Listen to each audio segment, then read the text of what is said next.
সম্মানিত সুধী, আসসালামু আলাইকুম। আপনারা নিশ্চয়ই অবগত আছেন যে সিংড়া পৌরসভা কর্তৃক 2026-27 অর্থ বছরের জন্য সাম্প্রতিক সময়ে পৌরসভার আওতাধীন হোল্ডিং সমূহের পৌর কর পুনঃমূল্যায়নের লক্ষ্যে প্রাথমিক দাবি নোটিশ সংশ্লিষ্ট আমাদের যে করদাতাগণের নিকট প্রেরণ করা হয়েছে।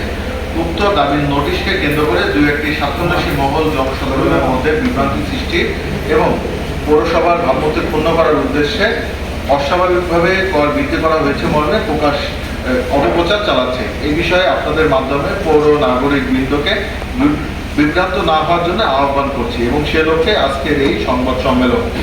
উপস্থিত সাংবাদিক বৃন্দ, আমরা পৌরসভা কর্তৃপক্ষ জানাতে চাই যে প্রতি 5 বছর পর পর পৌরকর পুনঃমূল্যায়নে বাধ্যবাধকতা রয়েছে। পৌরকর পুনঃমূল্যায়নে স্থানীয় সরকার পৌরসভা আইন ও প্রচলিত বিধিবিধান অনুসরণ করে সম্পূর্ণ স্বচ্ছ ও নিয়মতান্ত্রিক পদ্ধতিতে সম্পন্ন করা হয়েছে। স্থানীয় সরকার পৌরসভা 1 ও 2 বিধি এবং আদর্শ কর তফসিল 2014 এর 3, 21, 22 ও 24 বিধি অনুযায়ী। প্রাথমিক দাবি নোটিশ কোনো চূড়ান্ত কর নির্ধারণ নয়, বরং এটি একটি প্রাথমিক মূল্যায়ন যার বিষয়ে করদাতাগণ নির্ধারিত সময়ের মধ্যে আপত্তি সংশোধন ও পুনর্বিবেচনার আবেদন করার পূর্ণ সুযোগ এবং অধিকার তারা পাবেন। আপনাদের মাধ্যমে পৌরসভা সকল সম্মানিত নাগরিকগণকে গুজব ও অপপ্রচারে বিভ্রান্ত না হওয়ার আহ্বান জানাচ্ছি।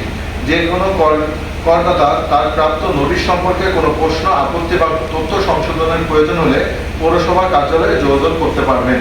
পৌর করের প্রাথমিক দাবি নোটিশের বিপরীতে আগামী 29শে জুন 2026 তারিখের মধ্যে পৌরসভা কার্যালয় হতে অফিস চলাকালীন সময়ের মধ্যে নোটিশ সংগ্রহপূর্বক আপত্তি দাখিল করতে পারবেন। পরবর্তীতে পৌরকর নিরূপণ ও আদায় বিষয়ক স্থায়ী কমিটির মাধ্যমে আপিল শুনানিপূর্বক হোল্ডিং মালিকগণের সাথে আলোচনার সাপেক্ষে 7 দিনের মধ্যেই যৌক্তিক পৌর কর পুনর্নির্ধারণ করা হবে। পৌরসভা কর্তৃপক্ষ সকল আবেদন ও আপত্তি নিরপেক্ষভাবে বিবেচনা করবে। এই বিষয়ে সর্বসাধারণকে বিচলিত না হওয়ার জন্য বিশেষভাবে অনুরোধ জানানো হচ্ছে। জনস্বার্থে সঠিক তথ্য প্রচার এবং দায়িত্বশীল সাংবাদিকতার মাধ্যমে